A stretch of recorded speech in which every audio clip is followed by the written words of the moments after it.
The ship did not arrive with warnings or demands.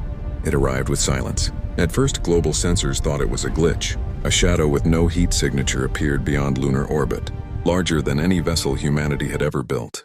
Then the shadow stayed. It did not accelerate. It did not transmit. It simply existed.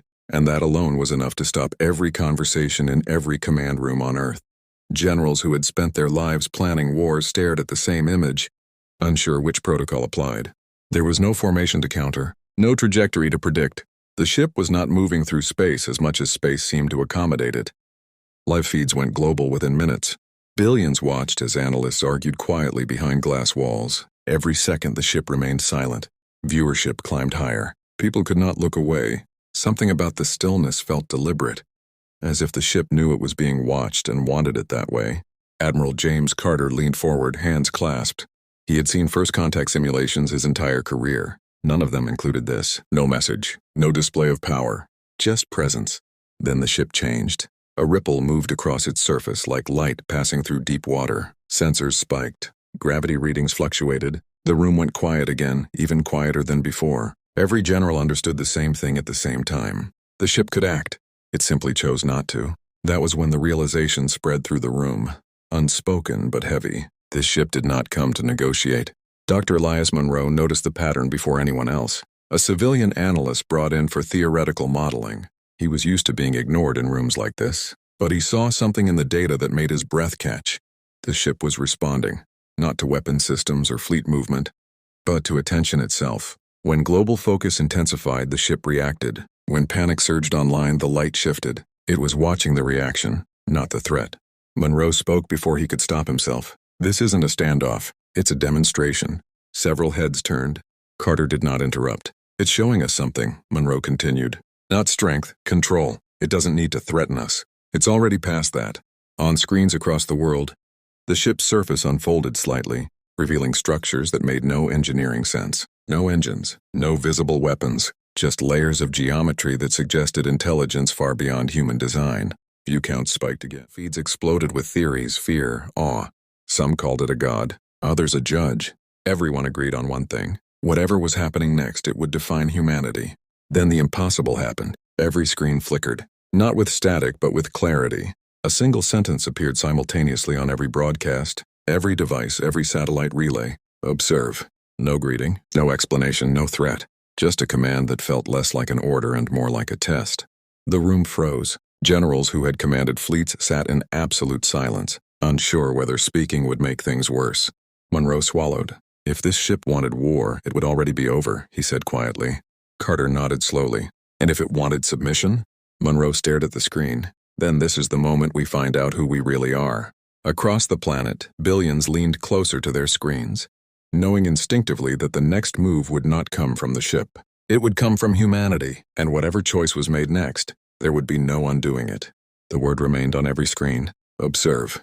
Minutes passed, then hours. The ship did nothing, and yet everything changed. Military channels stayed open but silent. No one wanted to be the first to act.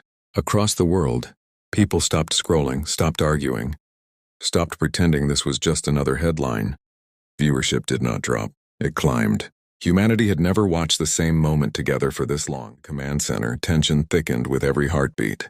Admiral Carter knew history was unfolding in a way no doctrine could address. Any aggressive move might confirm something terrible. Any retreat might do the same. Dr. Monroe broke the silence again. It's not waiting for a response in the way we expect. Carter turned toward him. Explain. Monroe pulled up layered data streams. Every time public broadcasts spiked in panic, the ship's internal light patterns sharpened. When curiosity overtook fear, they softened. It's reacting to us as a collective, not our weapons, our mindset. Across the planet, the message spread fast. Do not provoke it. Do not worship it. Just watch. Just learn. The ship adjusted again, its surface folding inward and outward like a slow breath. For the first time, sound registers changed. Not audio. Pressure. A sensation that reached into the human nervous system and pulled. Then the second message appeared. Not in words this time. Images filled every screen. Civilizations rising and falling. Species that conquered their neighbors and burned themselves out. Empires that demanded answers and received extinction. Again and again the pattern repeated. Force, fear, collapse. The feed ended on a single image. A species standing still while the universe moved around it. Monroe whispered. "It's showing us the filter." Carter felt cold. Not a weapon, a measure. Global reaction fractured instantly. Some demanded action. Others pleaded for restraint. Protesters filled streets while scientists begged for more time. The algorithms that once chased outrage now chased understanding. Attention did not break. It deepened. Then something unprecedented happened. The ship began to lower itself, not toward Earth, but toward the orbit where humanity's first deep space stations drifted, close enough to be undeniable, far enough to remain unreachable. Military systems screamed warnings. Carter raised a hand. "Stand down." For the first time, the generals obeyed without argument. The ship projected one final sequence. No conquest, no treaty, no alliance, only a question, felt rather than read. What will you do when power does not answer you? Monroe realized the truth then. This ship did not come to negotiate because negotiation implied equality. It had come to see whether humanity could choose restraint when dominance was impossible. Carter exhaled slowly. "If we fail." Monroe finished the thought. "It leaves, or worse." Silence returned. Not imposed, chosen. Across Earth, billions remained watching. Not for explosions, not for victory. For the first time in its history, humanity was being measured not by what it could destroy, but by what it could resist doing. And the final judgment had not yet been made, because the hardest part was still coming. The moment when humanity would have to act, or choose not, stretched longer than any battle humanity had ever fought.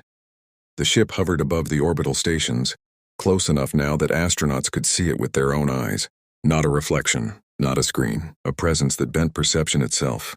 Every instinct born from thousands of years of survival screamed for control, for dominance, for certainty, and yet none of those instincts offered an answer. The question still echoed without sound.